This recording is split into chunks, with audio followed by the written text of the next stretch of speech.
ভারত পাকিস্তান যুদ্ধবিরতি নিয়ে এবার বোম ফাটানোর তথ্য দিল দিল্লি। দুদেশের মধ্যে সংঘাত বন্ধে যুক্তরাষ্ট্র কিংবা তৃতীয় কোনো দেশ মধ্যস্থ করেনি বলে দাবি করেছেন ভারতের পররাষ্ট্র সচিব বিক্রম মিশ্রি। দুদেশের মধ্যে হামলা পাল্টা হামলা হলেও পারমাণবিক হামলার কোনো ইঙ্গিত ছিল না বলে স্পষ্ট করেন তিনি। এ নিয়ে মার্কিন প্রেসিডেন্ট ডোনাল্ড ট্রাম্প বাড়াবাড়ি করেছেন বলে মন্তব্য নয়াদিল্লি। বিস্তারিত শরীফুল ইসলামের প্রতিবেদনে। ওয়ালটন আবারও মিলিয়নিয়ার অফারে ওয়ালটন ফ্রিজ কিনে আপনিও হয়ে যেতে পারেন মিলিয়নিয়ার। বিসমিল্লাহির রহমানির রহিম। টুডে অন 10th ভারত পাকিস্তানের ৭৮ ঘন্টার যুদ্ধের পর গেল সপ্তাহে যুদ্ধবিরতিতে রাজি হয় দুদেশ, যার কৃতিত্ব দাবি করেন মার্কিন প্রেসিডেন্ট ডোনাল্ড ট্রাম্প। ভারতের হামলার মধুর প্রতিশোধ নেওয়ার পর পাকিস্তানের নামে স্বস্তি। নিজেদের বিজয় দাবি করে উল্লাস করেন পাকিস্তানিরা। তবে যুদ্ধবিরতিতে অস্বস্তির মধ্যে পড়ে ভারত, যার তীব্র প্রতিক্রিয়াও জানান দেশটির রাজনৈতিক দলের নেতারা।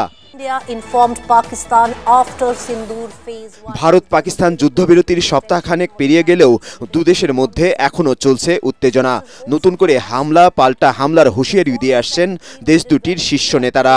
এ অবস্থায় সোমবার ভারতের পররাষ্ট্র মন্ত্রণালয়ের সংসদীয় স্থায়ী কমিটির বৈঠকে উঠে আসে বিষয়টি।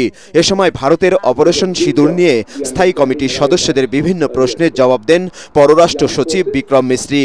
জানান, যুদ্ধবিরতিতে তৃতীয় কোনো দেশের ভূমিকা ছিল না, নিজেরাই অস্ত্রবিরতির সিদ্ধান্ত নেন।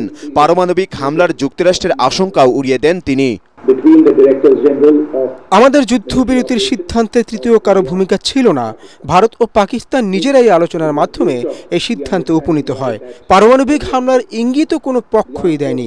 পাকিস্তানের দিক থেকে পারমাণবিক হামলার কোনো হুমকিও দেওয়া হয়নি। তবে মার্কিন প্রেসিডেন্ট ডোনাল্ড ট্রাম্পের দাবি খারিজ করে ভারতের প্রধানমন্ত্রী নরেন্দ্র মোদী এখনো কোনো মন্তব্য করেননি। এদিকে ভারতীয় সেনাবাহিনীর আকাশ প্রতিরক্ষা শাখার মহাপরিচালকের দাবি, পাকিস্তানের পুরো ভূখণ্ড এখন তাদের নিশানার মধ্যে। পাকিস্তানের সঙ্গে সংঘাতের প্রেক্ষাপটে ভারতের সামরিক সক্ষমতাও তুলে ধরেন তিনি। এর মাধ্যমে পাকিস্তানের সবচেয়ে গভীর প্রান্তেও আঘাত হানা সম্ভব বলে জানান ভারতীয় এই সেনা কর্মকর্তা। তবে ভারতের আধিপত্য কোনোভাবেই মেনে না নেবার হুঁশিয়ারি দিয়েছে পাকিস্তান। দেশটির সেনাবাহিনীর আইএসপিআর প্রধান লেফটেন্যান্ট জেনারেল আহমেদ শরীফ চৌধুরী বলেন, পাকিস্তান শান্তিপ্রিয় ও দায়িত্বশীল রাষ্ট্র হলেও দেশের সার্বভৌমত্ব রক্ষায় কখনোই পিছু হটবেন না তারা।